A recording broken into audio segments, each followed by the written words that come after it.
మీకోసం మంచి మాటలు మిత్రమా. మీరెప్పుడూ సంతోషంగా ఆనందంగా ఉండడం కోసమే నా ఈ ప్రయత్నం. ఎంత ఎక్కువ కాలం బ్రతికేమన్నది ముఖ్యం కాదు, ఎంత గొప్పగా బ్రతికేమన్నదే ముఖ్యం. ఎక్కువగా మరిగిస్తే నీళ్లు కూడా ఆవిరైపోతాయి. అలాగే భరిస్తున్నారు కదా అని బాధ పెడితే బంధాలు కూడా తెగిపోతాయి. సక్సెస్ అంటే మీ సంతకం ఆటోగ్రాఫ్గా మారడమే. నీ శత్రువుల మాటలు విను, ఎందుకంటే నీలో ఉన్న లోపాలు తప్పులు అందరికంటే బాగా తెలిసేది వారికే. ఒక మంచి పుస్తకం 100 మందితో సమానం, కానీ ఒక మంచి స్నేహితుడు గ్రంథాలయంతో సమానం. అందం ముఖంలో ఉండదు, సహాయం చేసే మనసులోనే ఉంటుంది. నువ్వు ప్రశ్నించనదే సమాధానం దొరకదు, నువ్వు ప్రయత్నించనదే నువ్వు కోరుకున్నది నీకు దక్కదు. బలవంతంగా మనం ఏ బంధాన్ని కలపలేము. ఆ భగవంతుడు కలిపిన బంధాల్ని ఏ శక్తి విడదీయలేదు.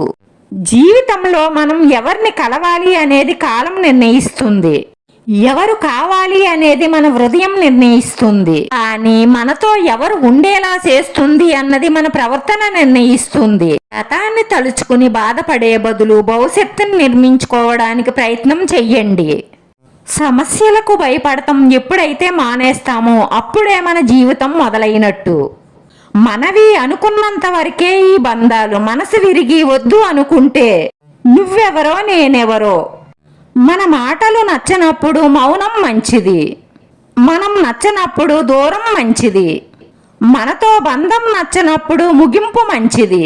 నువ్వు ఒకరిని బాధ పెట్టేటప్పుడు వారి స్థానంలో నువ్వు ఉండి చూడు, వాళ్ళు పడే బాధ ఏమిటో నీకు అర్థమవుతుంది. మనం వీలుంటే ఒకరి సంతోషానికి కారణం కావాలి, కానీ వీలున్నా ఒకరి బాధకి మాత్రం కారణం కాకూడదు. ఎదిరించేవాడు లేకపోతే బెదిరించేవాడిదే లోకం అవుతుంది. ఇష్టం ఉన్న చోట కష్టం ఉంటుంది, కష్టం ఉన్న చోట బాధ ఉంటుంది. కష్టం బాధ అర్థం చేసుకున్న చోట ప్రేమ ఉంటుంది. ఇవన్నిటినీ అర్థం చేసుకునే మనసుంటే జీవితం అద్భుతంగా ఉంటుంది. చెప్పుడు మాటలు విని చెడ్డవారికి చేరువు కాకు. నీ ముందు నిన్ను తిట్టేవారే నీ మంచి కోరుకుంటారని గ్రహించు. ఈ వీడియో నచ్చితే లైక్ చేయండి, షేర్ చేయండి, సబ్స్క్రైబ్ చేసుకుని పక్కనే ఉన్న బెల్ ఐకాన్ క్లిక్ చేస్తే నేను పెట్టి ప్రతి వీడియో మీకు వెంటనే నోటిఫికేషన్ వస్తుంది. ధన్యవాదాలు మిత్రమా.